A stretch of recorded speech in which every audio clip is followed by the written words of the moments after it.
The following is an address to the nation and all public officers by Cabinet Secretary Mrs. Beryl Isaac to update and clarify the issue of pension restoration and reform. Good evening, ladies and gentlemen. The Government Pension Engagement Committee finds it necessary to update the nation and government employees in particular at this time on the issues of pension restoration and reform, and more specifically, the issue of gratuity. We wish to assure you that government values and recognizes the work of all public officers and has, as a matter of policy, made every effort to improve the pay, benefits, and working conditions for its employees. Government, however, can only do so within the limits of what the economy can afford. Our country has just emerged from a successful structural adjustment program with the help of the international community and the sacrifices of our people. Government was able to achieve this success without the loss of a single job in the public service. Unlike in the private sector and in other countries like Barbados, where hundreds of workers were retrenched and private companies carried out their own structural adjustments. Recall what happened in our local banking, telecommunications, construction, and hotel sectors, where hundreds of workers were sent home. In recognition of the sacrifices made by all workers, government took the following policy measures to assist working people and their families. Removed personal income tax on retrenchment pay, removed income tax on pensions, including NIS pensions, lowered the income tax from 15% to 10% of earnings between $36,000 and $60,000 per annum, thereby easing the pressure on lower income workers. Increased the social wage by boosting spending on house repair assistance to the lowest paid workers and the rural poor. Increased seed payments to the elderly. Increased spending to help needy students. To date, government has awarded scholarships to the value of $48.49 million. In addition, government took several measures specific to public officers, namely, it paid all of the retroactive pay and increments in addition to salary increases amounting to over $110 million between 2013 to 2018. In January 2018, government increased the pay of its workers in the public service by 3%, and an additional 4% will be paid in January 2019. Government's current annual wage bill for public officers is $278.7 million, which will increase to $287.6 million in 2019. Note that in the case of Barbados, public officers there had their salary frozen for 10 years and only received an increase of 5% after the general elections. Government brought onto the permanent staff some 300 plus teachers and 139 nurses, which has significantly increased the cost of the annual wage bill. It is against this backdrop that government formulated and announced its intention to restore and reform pensions to public officers. Therefore, government did not appeal the judgment in the Hamlin-Armstrong case. It accepted the judgment of the High Court and paid Mrs. Armstrong her pension and attendant benefits as directed by the court. Government paid those workers who, like Mrs. Armstrong, joined the service between April 4th, 1983 and February 22nd, 1985. Only 2 months ago, government paid out $7 million to those persons. Thus, government has met all of its legal obligations on the matter of pension restoration. Now, where are we on the pension reform? It is very important to be clear that workers joining the public service on or after February 22nd, 1985 are only legally entitled to the contributory pension from the NIS and no other. Notwithstanding, the Prime Minister declared that his government was committed to enhancing the NIS pension for those public officers, and the following agreement was reached with the public sector unions and staff associations. Any worker who joined the public service between 4th April 1983 and which date was subsequently changed to 22nd of February 1985 to 31st of December 2018 and is permanent in an established post who meets the relevant criteria, government guarantees that the pensionable benefits inclusive of the NIS shall be 70% of his or her last salary.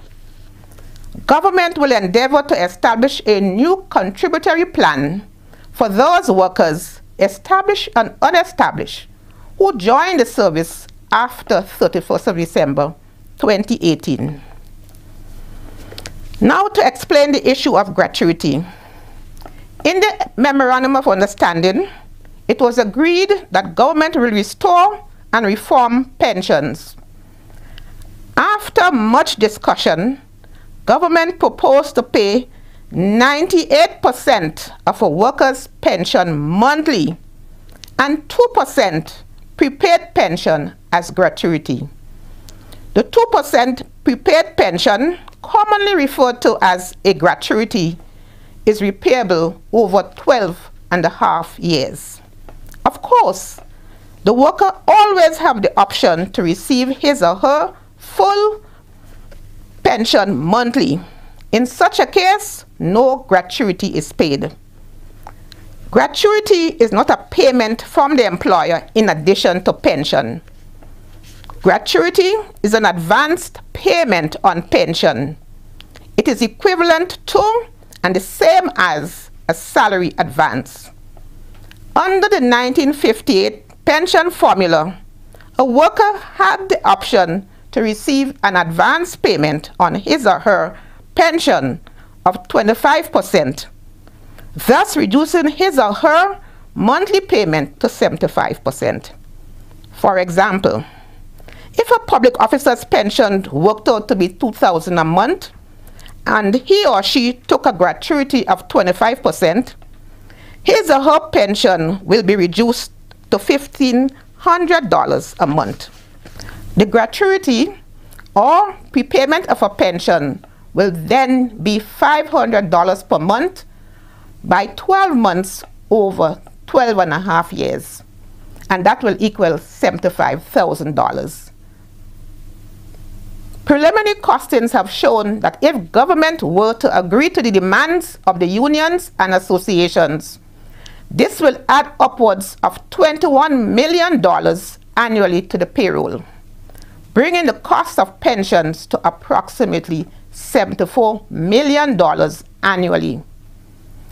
This provision of the 1958 Pension Act must be reformed, as the state cannot finance this cost.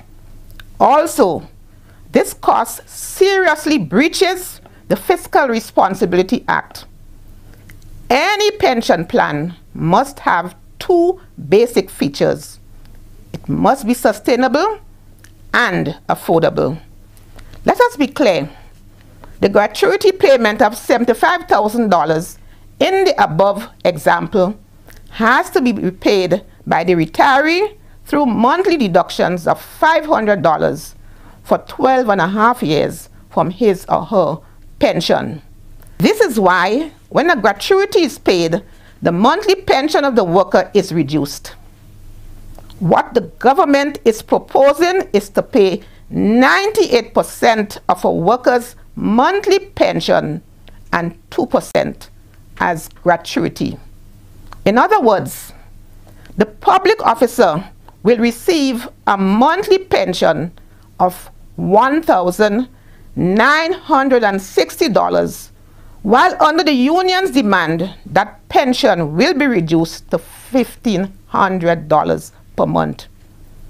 After 12.5 years, having repaid government gratuity, the worker will revert to his or her full pension.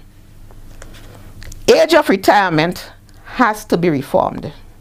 The other dispute arising during these negotiations is the question of when pensions should be paid.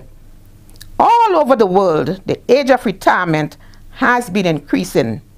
In Barbados, Trinidad and Tobago, and Jamaica, the pensionable age is 65 years. In Dominica, it is 62. Grenada is one of the few countries where the retirement age remains 60 years.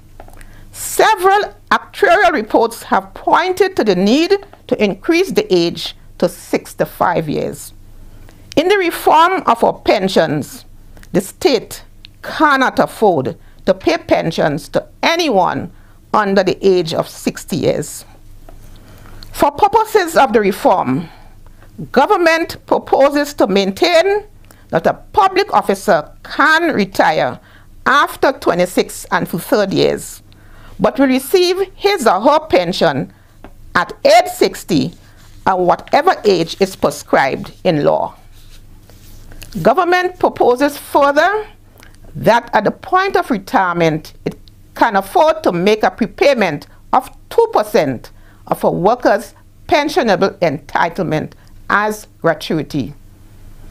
In the context of Grenada's current economic position, this is what is affordable and sustainable and falls within the fiscal expenditure rules.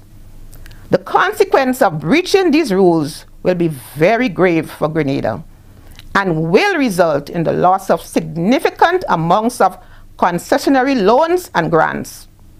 The national economy will then be reversed, affecting growth and employment and ultimately threatening the employment of the said public officers. The Government Pension Engagement Committee wishes to remind the leadership of the public sector unions that their respective collective agreements and the Labor Relations Act set out clear procedures for the resolution of disputes. To take irregular industrial actions without following the procedures laid down are indeed unlawful and a breach of good industrial relations practice.